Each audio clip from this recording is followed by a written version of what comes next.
So if you navigate while we're going, then we can just start talking. Take a left out of here. Okay, yeah. So John, welcome to this next episode of, what is this, the Innovation Lab? Innovation Lab. That's right. Get confused. John, it's nice to meet you. We haven't met before, and I kind of like it that way, so this is a fresh conversation, if you will. And I'd love to learn a little bit. I appreciate it. Yeah, I'd love to learn about your background, and if you wouldn't mind introducing yourself, you can take a right here. And for quick background, before you do, John, you're on, and so the folks know what's going on here. Jeff and I are driving around, which I think is going to be obvious if all the equipment's working here. John's on Teams or That's Zoom right. or whatever. He can't see us, we can't see him, but it's just like a conversation in the car. John, it would be better if you were in the back seat here, but maybe next time. Sorry. Okay. So go ahead, tell us about you. Who are you? Yeah, well, I've been a patent attorney for about 30 years, and along the career path, I ended up being an entrepreneur and selling inventions to a few different companies and starting up a couple of companies. Right now, I'm the CEO of a company called Gigantopithecus, and we've been developing a mass-based diagnostic. Started with COVID testing, and now we're looking at other use cases as well. And your name's John Daniels, yes? It sure is John Daniels, yes. Okay, all right. Well, we'll get that in the show notes. So that's fascinating, John. Thank you for sharing that with us. So when you say diagnostic face mask, you're talking about for things like sleep apnea or obstructive sleep apnea? No, not for those use cases. It's really the convenience of putting a mask on as the form factor, and it's for pathogen diagnostics and for diagnosing and looking for target biomarkers for other diseases besides viruses and bacterial infections. But our first use case is for COVID-19. We've been developing it with funding from the NIH's RADx program, specifically for accessibility market for people with low vision and no vision, blind people, and the elderly. They were very underserved. There aren't really tests that are available for people with disabilities, and the RADx program asked us to see if we can reconfigure our diagnostic for those target users, and so far we've been very successful in achieving that. What is the mask? What is the mask like? I mean, just so people have a picture of it, if you will. Yeah, it's just like a conventional face mask. It's there's only a few styles of masks, really. This one's called a duckbill mask, so it looks like you're wearing a duckbill. It's a triangular shaped mask, and it can really be any configuration. The idea of the mask is just to hold the exhaled breath in a contained volume so that we can condense it down and turn it into a liquid, a biosample of exhaled breath condensate, and it's that condensate that we test with our biosensor. And it looks like it and everything's self-contained. It's quickly. And before you get further into it, just and then Jeff's got questions. It looks like a COVID mask. It looks like one of the screwier COVID masks. It doesn't look like the kind that the surgeon would wear. It looks like the kind of sort of geeky ones that the nerds would wear, like Jeff and I. Yeah. There you go. That's exactly it. That's fascinating. So, so John, I get the request from RADx and NIH certainly makes sense. Why the mask form factor? Well, it's really the convenience of being able to get a biosample non-invasively from the body. That's what the genesis of the idea really was, to avoid things like nasal swabs, and as it evolved, it just became really simpler and simpler. So it's a very easy device to put on, and then all the user has to do is just breathe. For how And long? everything else is done by the mask. For how long? About 5 minutes to complete the test. 5 minutes. So I've played a little in the breath condensate space, and obviously the challenges with breath condensate is some of the moisture, and using that moisture sounds like part of your secret sauce there. What's your first indication that you're going after? You said COVID-19, right? Is there something after this pandemic that's going to pick up where that kind of leaves off? Yeah, there sure is. We've got interest in Europe and here in the U.S. on tuberculosis. Naturally, a next use case for us. Wow. And we just had a meeting today with a group that's interested in exploring a collaborative opportunity for lung cancer screening. So tell me, is tuberculosis? I know somebody I know is getting a test right now, a skin test. It's one of those. I guess they're all the so-called slow, 48-hour skin tests. Is tuberculosis expelled through the breath? That is, in some particulate form, in any concentration of interest? Yeah, it is. It is, and we've yet to demonstrate the concentration of the bacteria that's in the exhaled breath is enough for our limit of detection. But we've got a very sensitive biosensor, so we're confident that it will be. But no one has done this before, so the idea is really to take that same breath that now may be infecting another person. So obviously, it's containing the microorganism if it's infectious, and cool it down so that we can obtain it's the protein that we're looking for of the cell wall of the bacteria that is our target that we look for with our biosensor. And is but that the exhaled breath? Is that the Yeah, go ahead. I don't.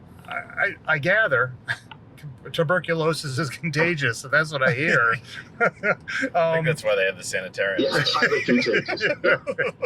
As we sit in a confined space, laughing. Yeah. Don't get Not paranoid at all. What are you talking about? So it's contagious. Is the thing that you're picking up, the cell wall, the proteins from the cell wall, indeed the thing that is contagious, or is it some other byproduct of the life cycle of the bacteria or virus? And which is it, by the way, in the body and particularly in the lungs? Yeah, it's a virus. It's a bacteria. It's not a virus, and it is the virus that you get infected from. I'm sorry, the bacteria that you get infected from. We're looking. Yeah. But you're not picking up live bacteria is infectious. But you're picking up I'm sorry. So do you know the answer to this? He's picking up proteins. Yep. And proteins are different than proteins. We all sort of shed proteins during the day. Hair, I think it's protein. Yep. But hair isn't particularly infectious. I think he's talking about the bacterial cell wall, right? So is the cell wall infectious, or do you need? I would think you'd need to be infectious. I would think you'd need something that can reproduce. So I'm sorry. Maybe I did okay in high school biology, but what is it that's reproduced that is infectious? Is that too detailed a question? Yeah, it is. It's it's a simple and good question. It's the bacteria that is infectious or that you get infected from. It's the cell wall, or specifically a protein called the acronym is LAM, LAM. The cell wall is made up of proteins. One of the proteins is called LAM, LAM. It's short for a very long, hard to pronounce word, but it's that protein that we target as our biomarker. Well, the protein is obviously part of. Go ahead. Yeah. Jeff's got a brilliant question. No, I was just going to say. Go ahead, John. Well, I was going to finish the answer for Dave's question on what's infectious. It's the bacteria that infects you. It's the cell wall protein that we look for. But obviously, if you've got the organism in you, it's got its cell wall, and that's what we look for. Perfect. Very interesting. Yeah. Number one, thank you for dumbing it down for us. And number two, for Dave. Thank you for the encouragement. That also goes a long way. So appreciate that from our guests. But so this is fascinating. How long have you been working on this, John?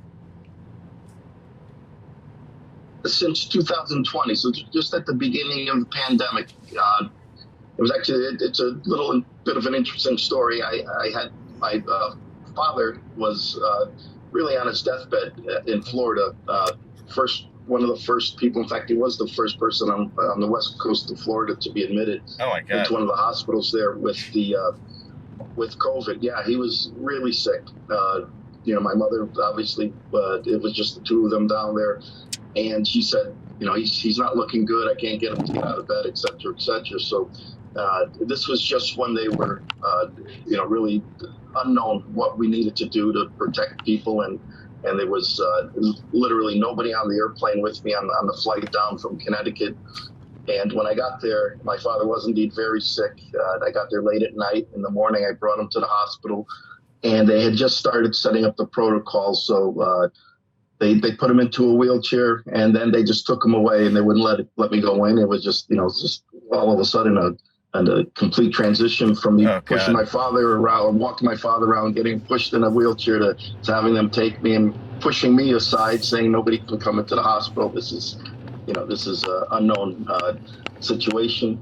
Make a long story short, he made it through. He was released as soon as they could because by the time he was released, by the time he was released from the hospital, the hospital beds were already lining the halls of the hospital. There weren't enough rooms to take the people in. So it was just within days, literally he was the first one in, and then probably hours later they started filling up. And of course, this is when there was not much known about the virus. Certainly, nothing known about things like the ventilator issues that they've had. And oh my God! I remember his doctor called me in the middle of the night and said, we want to put your father on a ventilator. We need your permission. I said, well, when you're ready to do that, call me and we'll discuss it, because it was a drastic situation at that point. Yep. Fortunately, they didn't put him on a ventilator, because it turns out 80% of the people put on ventilators, right? It was really an interesting thing. Anyway, so that became, I was there taking care of them. My mother eventually also had COVID. We kept her out of the hospital. Her doctor said, if you could keep her home, please do it. The hospital's no place for people with COVID. No, seriously. Yeah. So she was, it was really, they really didn't know it was, but make a long story a little bit shorter. What was astonishing to me was that there were no tests. We really were flat-footed. I guess the whole world was, but in the U.S. you don't expect this. So I was very surprised that there weren't tests available, or that tests couldn't be spun up, and they were really fishing around for how to solve this problem. And that's where the genesis of the idea was, well, this is a respiratory disease, and if we can detect some biomarker in the exhale breath, then that would be a nice, convenient, easy way to get testing going, and just started writing patents as quickly as I could on the idea, started fleshing those out until we had something that could be filed. Fast forward a little bit, met up with my two co-founders, and we formed the company around this basic idea a couple of months later, and got in touch with a husband and wife biosensor team that are in France, because that was one of the key components was, now that we have figured out how to collect the exhaled breath condensate, how do we test for it? And first looked in the literature and saw things like lateral flow assays, which are basically pregnancy tests. They're the at-home tests that we're using now. Our device is called lateral flow assays, where you put the drop on and look for the change in color at the control and the test line. Started with that premise, and then started learning more about these electronic biosensors. Found a paper that was very interesting and on point, and contacted the author of the paper and had a great conversation with him. And it turned out that he and his wife are both professors at the University of Lille in France, and they became part of our team, and that's sort of the core. So there's 3 of us in the U.S. and then 2 of us in France, and now we've expanded. I think we're up to about 9 or 10 company team members all working on this project now. And again, the real boost to us came when we were able to get this RADx grant, because now we've got a very defined direction for the technology. And since this is all, this conversation has to do with innovation, it really is, I think, a good segue into how a good idea needs to transition to a useful product. If you're doing anything other than, the science for the sake of science, productization is the key for making an innovation worthwhile. And this RADx program really gave us that impetus. It also defined the target for us and gave us the resources so we can move very quickly. So now in the last 6 months, we've taken our technology, which was moving along very well, but didn't have the boost that it got in the last 6 months from this RADx program, and just have advanced it extremely quickly to the point now where we're really looking forward towards introducing the first product within the next year or so. You know, Okay, the stars keep aligning for us. There's always something that could go wrong.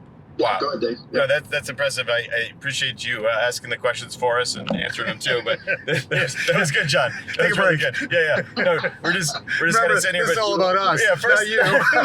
no. First of all, thank you for sharing that. But you guys can just hang up. Yeah, we're just driving around holding hands here. First of all, how is your dad doing? Well, unfortunately, he ended up passing away last year in May. He was 94 years old. Wow. And not from COVID, although he had lingering effects, certainly. But he just, he reached the end of his life just naturally. Well, I'm glad that you got to spend time with him after that, and it sounds like he was one of the first patients to triumph over this. That is a hard haul, especially when the doctors are stabbing in the dark to find a solution, or how do they treat these patients. But thank you for sharing that story. I'm sorry to hear about your dad's passing. Number two, I've reviewed so many RADx applications and through Bar to Drive program and things like that, but honestly, I've never heard of a diagnostic in that mask form factor, and I'm shocked when you think about it. It seems so obvious now, but it's not obvious. It isn't, no. It's not obvious, and it is something that I'm shocked we haven't seen before. I have a question to tack onto that, which goes right to it. So, John, and it actually what made me think about it is when you mentioned cancer, and I guess tuberculosis, but there are dogs that can sniff cancer. Yep. I presume they could train them to sniff tuberculosis as well, but then they get tuberculosis, and that's never any good. I don't know if dogs can. Does it cross it? I don't know. Zoologic. Right. So, but in any case, you put the mask on for 5 minutes. Is that because this seems like a crazy question, a dog can smell cancer presumably nearly immediately in real time? Because they've got enough sensors built up. Sure. But does John have the mask on for 5 minutes because he's essentially building up enough protein? Like the dog senses immediately. John needs 5 minutes to sense. Is that correct, John? So you need 5 minutes, and potentially you can imagine. Go ahead. Go. No, I was going to say, Dave, that's a really good analogy and a good point, and it is because we need to build up the condensate. So first we have to cool the breath down, get the droplets forming, then the droplets flow into a collection pool. So all of that takes time. What can't you sense, the John? Biosensor John itself is very quick. John, just moving ahead to world domination, because I assume that's your goal. What? Of course. Are there any classes of conditions, probably negative conditions, that can't ultimately be sensed with enough time? Like let's say diabetes and things of that nature. Yeah, as a matter of fact, can you pick up DNA of your own? It's a great question. Or yes, could you? It's a great question because it's. Go, we're listening. Ignore us. Okay.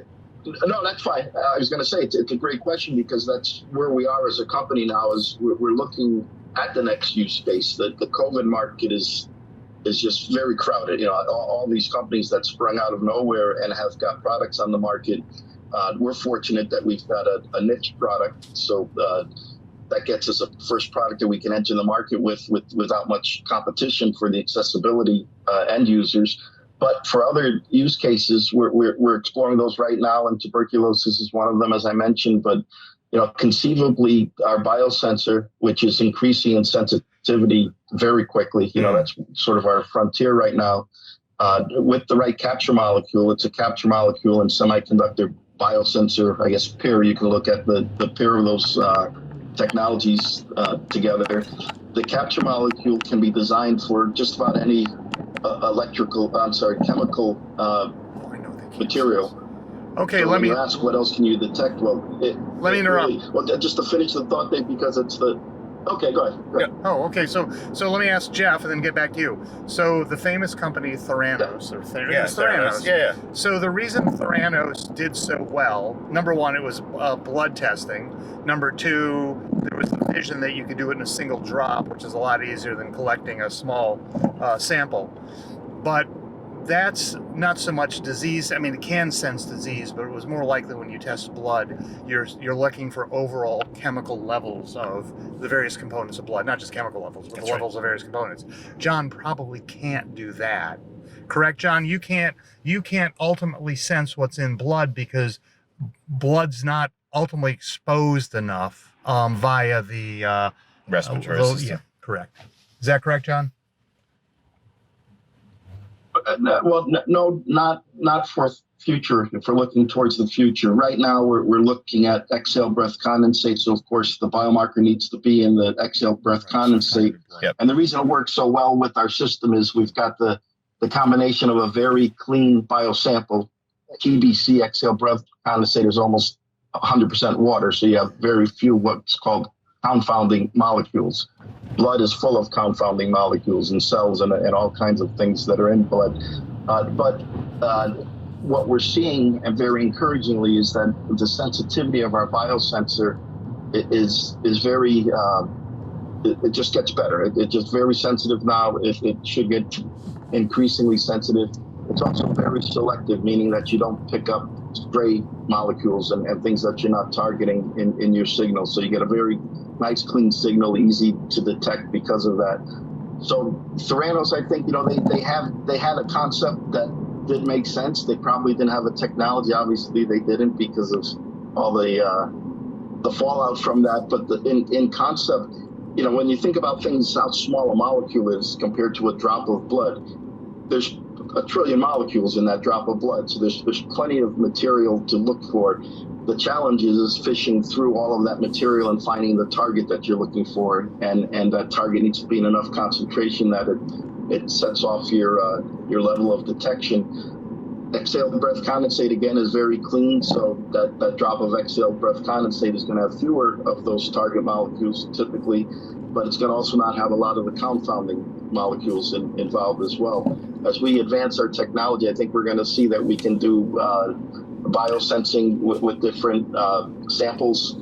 So Dave just asked if we could do a mini seminar on what RADx is, right? So RADx is a program, I believe it was NIH BARDA collaboration. Is that right? Oh, we lost him again. That's my understanding, yes. Yeah, so during the pandemic, there was a budget that was set aside as emergency funding for searching for innovation, right? And so they reached out to a lot of programs that BARDA and NIH already had relationships with, like UMass Lowell, for example, right? UMass Lowell was a RADx partner, and they would ask individuals like myself on the business side, or their PhDs, or their scientists and their professors and their academic teams to assess what we thought of the pipeline that was coming through their application process. And is BARDA an offshoot of BART, the San Francisco transit system? No. BARDA is the biological and I don't remember what the acronym stands for. But what's it a sub of? The NIH, or is it a sub of? It's kind of like something DARPA. else? It's kind of like DARPA, but it's for biotech, right? Oh, so it's a new sub agency. It is. It is not quite as new as DARPA H, which is the new health defense. Okay. But it's a program for using public funding to innovate and vet new ideas. And what is at the top of it? Obviously the president, but through the executive, so through the Secretary of Defense? Yeah, John, partly. Do you know who sits at the top of it? I know that, well, here's the thing that I had a problem with RADx and the BARDA program going into the pandemic was because of the administration that was in charge, it was politicized. So if you couldn't give them a golden ticket before Election Day, if it wasn't going to be ready for news and distribution before Election Day, they didn't even consider it. You can take it right. Meaning we had companies that applied that we were advocating for, that had the right stuff, that had promising innovation, and they got granted money. And then they had a delay, and the delay was like 2 months that would put it past the November election, and they nixed the program and made them pay every cent back, or they would never get federal funding again. And this was the election of Biden? No, this was the 2020 election.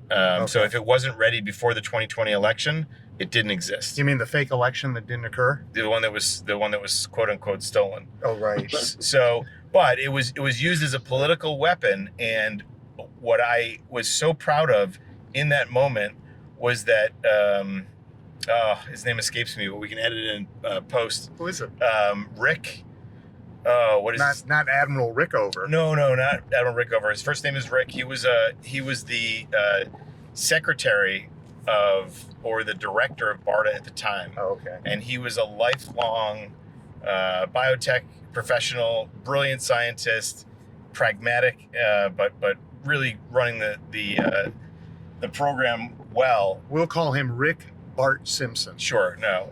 But he stood up to the president after he resigned because the program was so politicized, and was one of the first ones in the administration to stand up and say, no, this is not right, and fought back against what was being done in these government-funded programs. So, John, as a BARDA, you're not really a BARDA consumer, but a BARDA beneficiary, and keeping in mind they're probably going to watch this podcast, tell us all the good things you have to say about it.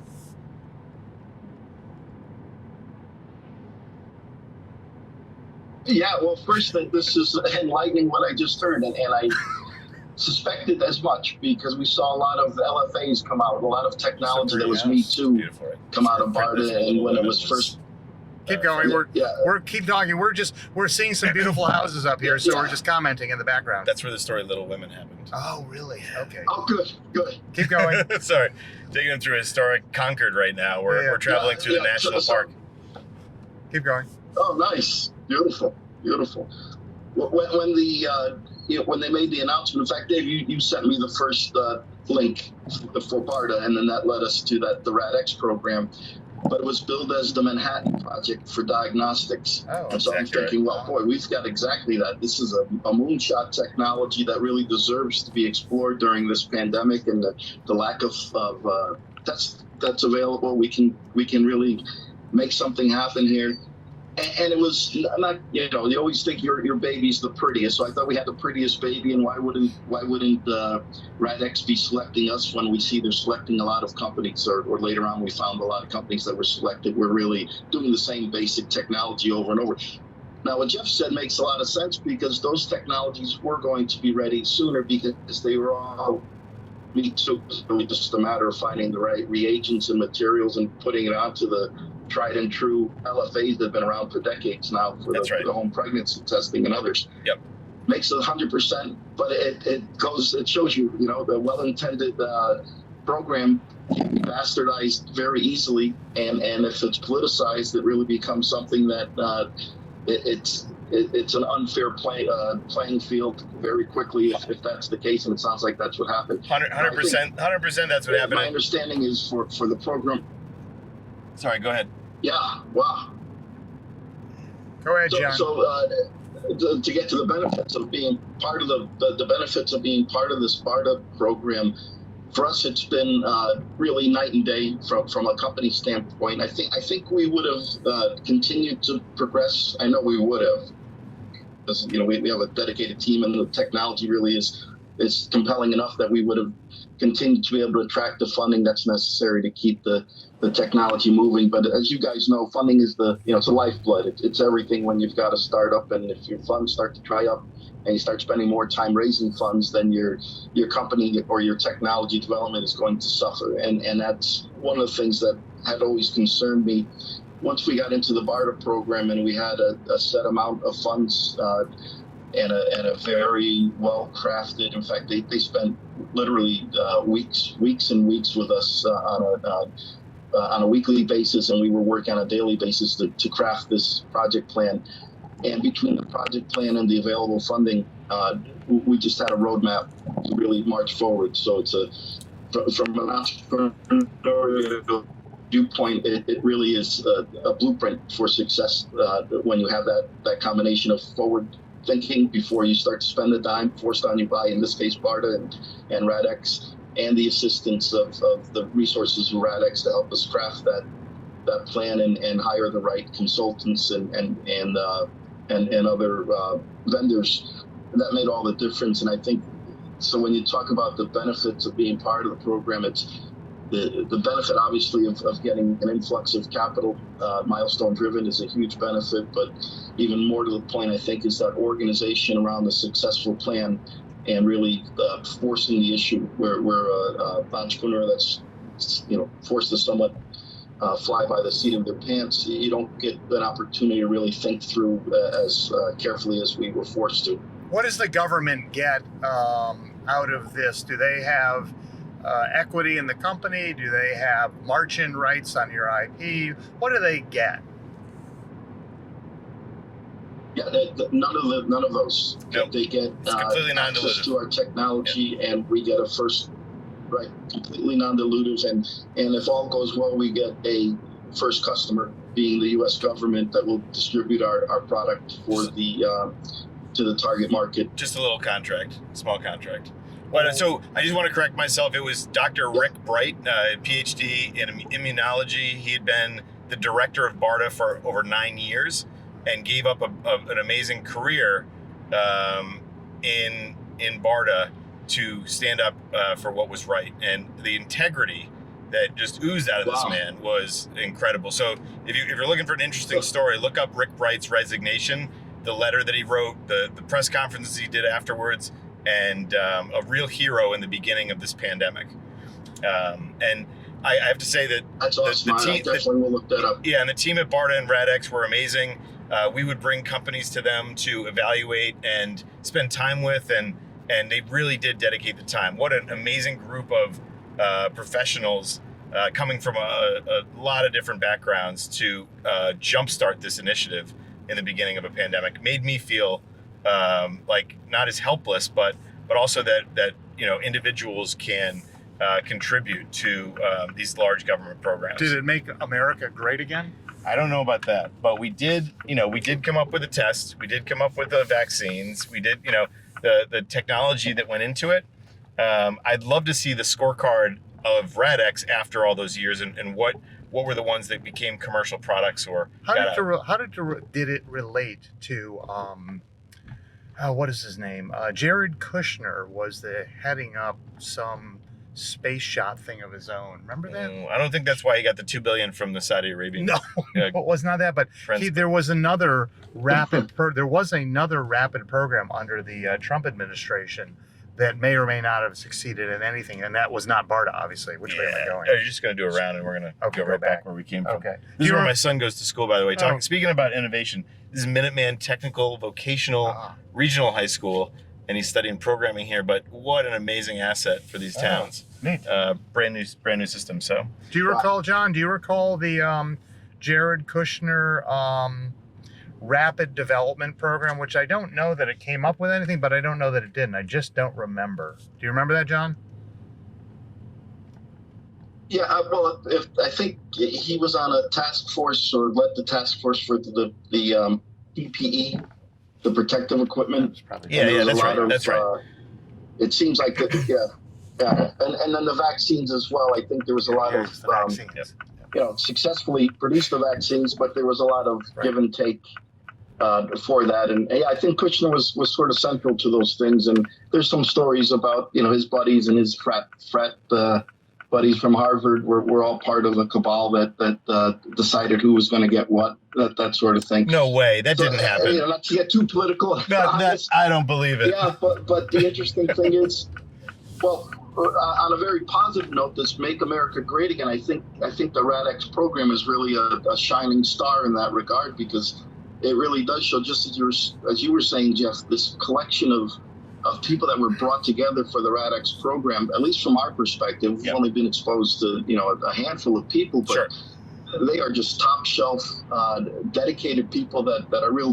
They're leaders in their field, and they've got successes under their belt, and all around innovation. It's all around taking something that was never in existence before and figuring out how to get it developed and then commercialized in a very short time frame.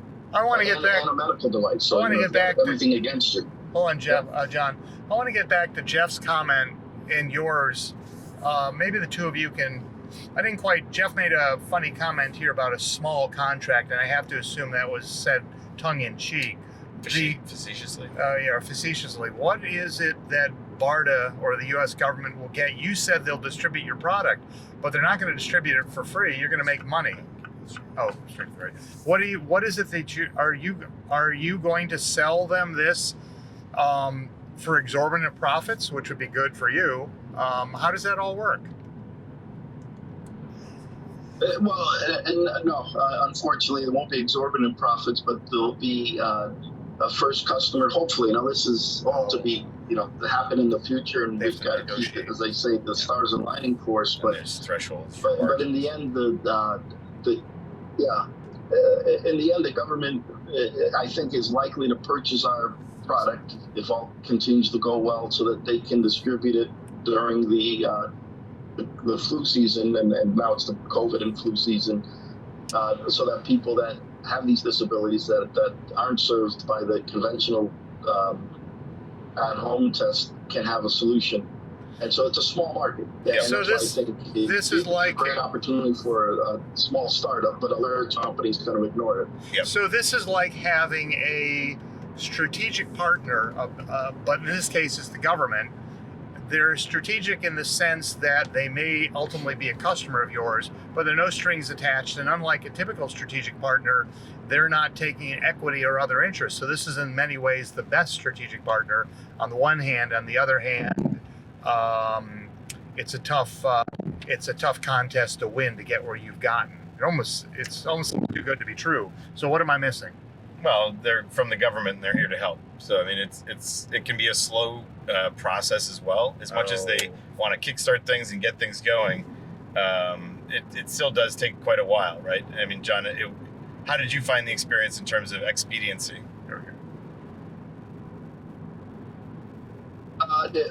Very fast moving, but you're right. After a lot of qualification and vetting. Yep, that's right. So that for us, that was the challenge. First, you have to get selected for prepared so that your RADX team can pitch your project to the NIH for funding. So it was very careful and methodical. But again, like I said, I think it also was a huge benefit from an entrepreneurial standpoint, because it forced us to really write a work plan that thought out. In this work plan, it's called the de-risking phase. So the de-risking phase, which you want to do anyway, right? You want to show that your technology can be de-risked before you look for the substantial money. Well, that was the same way that they've set up the RADX program, at least for our perspective. They are first putting us through the 6-month de-risking program, which we hopefully will successfully complete in the next month or so, before they move you on to the commercialization or the scalable manufacturing and regulatory phase, which is going to consume more dollars because it's a much larger project to run. That's right. Okay. And your comment, where did it go? Yeah. So did you find anything? Very methodical and slow, but I didn't get the feeling, and I've worked with large pharmaceutical companies. He'll still record because he's connected. I don't know if I lost you guys. No, you're good. Keep going. Keep going, John. Sorry. We're here. Computer. We're hoping Microsoft. We're hoping that during these stretches, Microsoft will get this. Yeah, that's right. I think they will. Yeah, I think they will. Keep going, John. Yeah, right. What was where else do you want me to go? Okay. So I guess the question was, were there any signs or symptoms of the bureaucracy that is our government slowing things down at all, or did you feel like they were able to keep pace and you set the tempo? That's I never looked at it from that thought, and no, this I don't think we've gotten anything that has slowed us down other than a very careful vetting process, and then a very methodical work plan generating process, what as they call it, the deep dive. Yep. After that, it was really as fast as we can move. They've been supporting us, and also a lot of flexibility, at least for us. And I think part of it is because we've been successful hitting our targets, but we're at such an aggressive technology development stage that they're very understanding. Yep, understood. The extensions from data over time, test data, and they keep saying to us, we need objective data. It shows the objective data. They won't take your word for it, of course. You've got to show it very conclusively from the standpoint of data that you can measure, right? Yep, absolutely. What will happen when you've got, will this thing require FDA approvals? And if so, what sort of clinical studies or studies will you have to do, and how willing are they to, they being BARDA, to help fund those or help get you in the door and sort of out the door again in the end? The phase 2 of the RADx program we're in is one of the outputs is FDA submission or regulatory submission, so that they definitely will support us with clinical trials and what's required for us to get to that submission. Really, our current challenge, if you can call it that, I guess it is a challenge, because we're trying to get our technology to the point where we can submit regulatory submission while there's still an emergency use authorization available, because it significantly lowers the bar for us as far as clinical trials and the data that you need to present. You still need to be ready for the conventional regulatory approval, but with the EUA, it's a lower bar to get through that regulatory review process, so you can market and sell your product, and it's still available, even though the administration has said that basically COVID is over for us.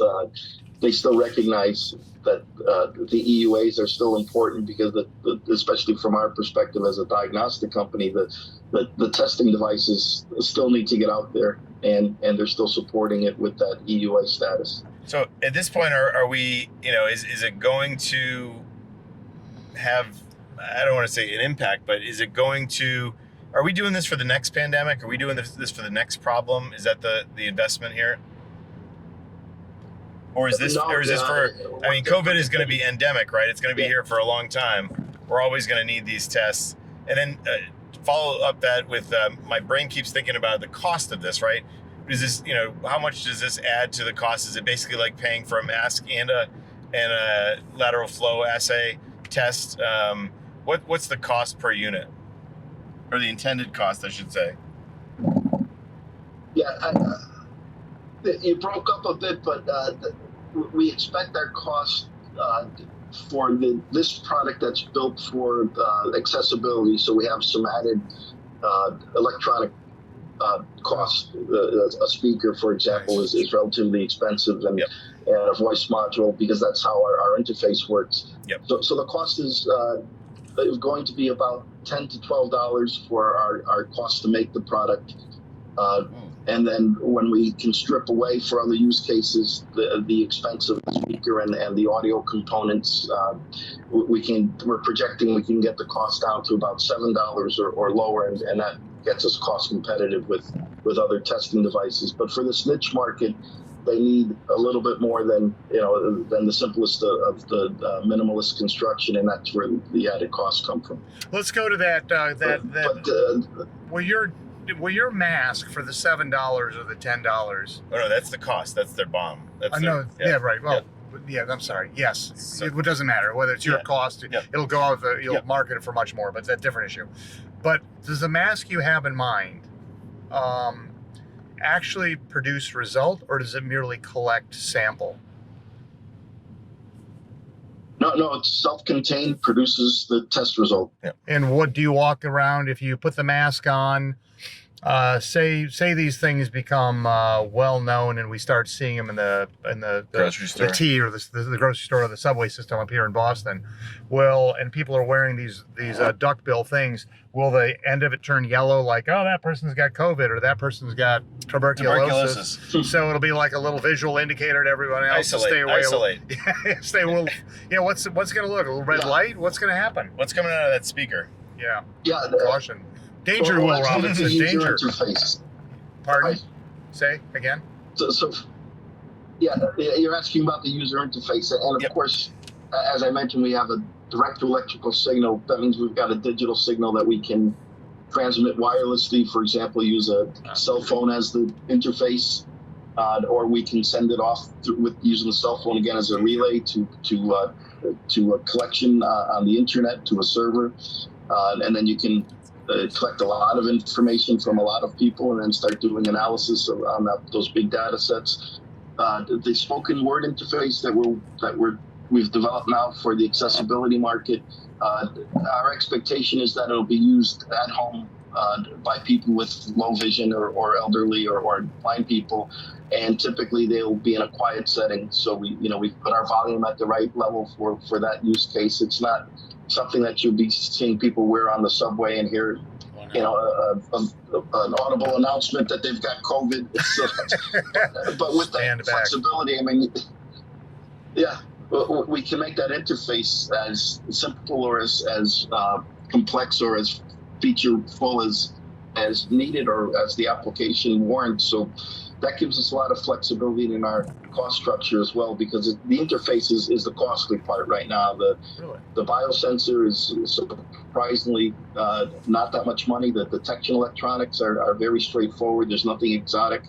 And that's, there's thousands of companies around the world that can manufacture the electronics, so there's no specialty there.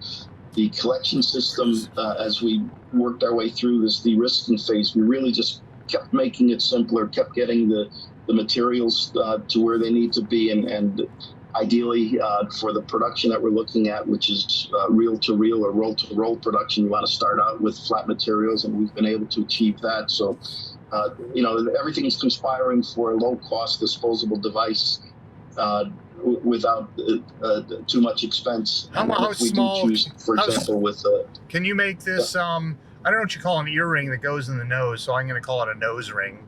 But can you make this ultimately small? Part is that correct? Yeah, I think so. A nose ring. Could you make this as small as a little nose ring or a little micro dot that goes on the nose, like Rudolph the red-nosed ring? It's very fashion forward. Yeah. I think we could, Dave. That's a cool looking, cool concept there. I think we could. Yeah, I don't see why we couldn't.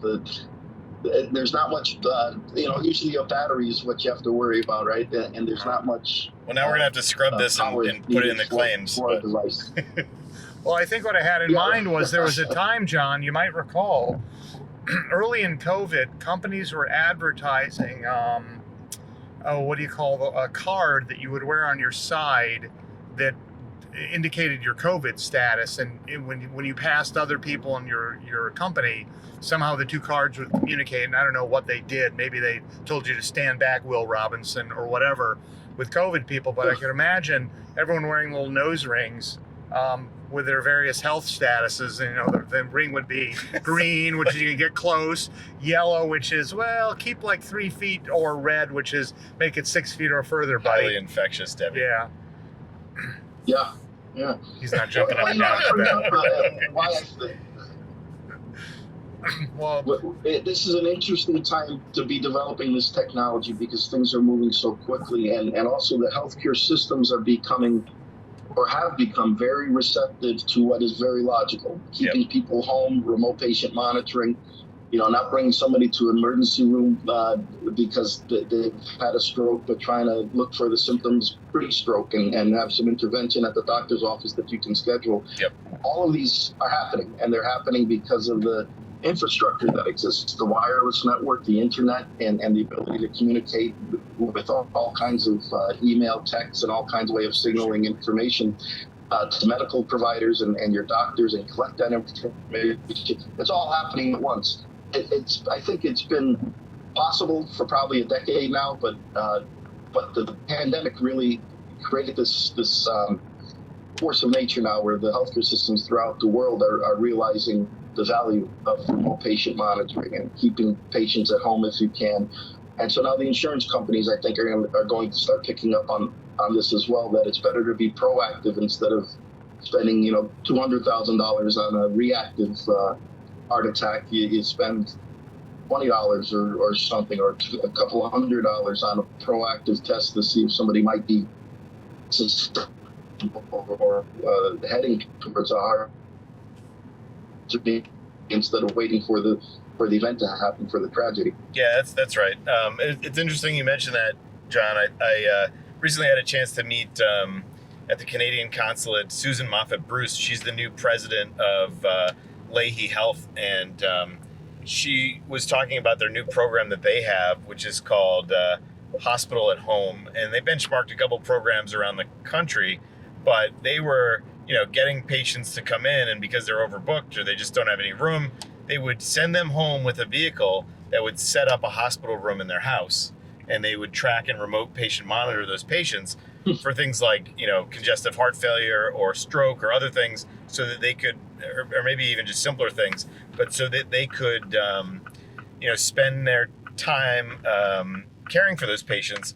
And they originally set up the program and said, we'll probably do 30 in the first year and just see how it works out. And they did 90 in the first quarter, 90 patients that they were able to send home. So they really are thinking about, how do we reduce the costs, but also impact the footprint and the patients that we can help, right? Well, so I thought that was really interesting. I think in light of the New Hampshire primary yesterday, we can suggest to the Democrats, or to Biden particularly, that he have hats that are not red but blue, that don't say MAGA but say MIGA or MEGA, make innovation great again. How's there that? You go. There you go. Make innovation great again. What do you think, John? Print it. I love it. Yeah. no, we're not going to do that. We're not going to do that at all. But yeah. Well, you want to bring this to a close? We're at 2:30-ish. Yeah, I think this has been great, John. Thank you so much for sharing with us. There's so many inspiring stories like yours. You have a really strong why, and I'm sure that your dad would be proud of the work that you've done during this pandemic to make a difference.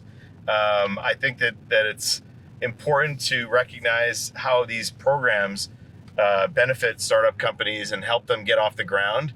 And then, thank you for advocating for how these programs can help other entrepreneurs in the biotech space. I had a simpler thought. Why don't we have him as a guest again, and we don't have to do anything but drive around, because he talks so much. He did. He covered a lot of ground. Yeah, but we didn't have to say anything.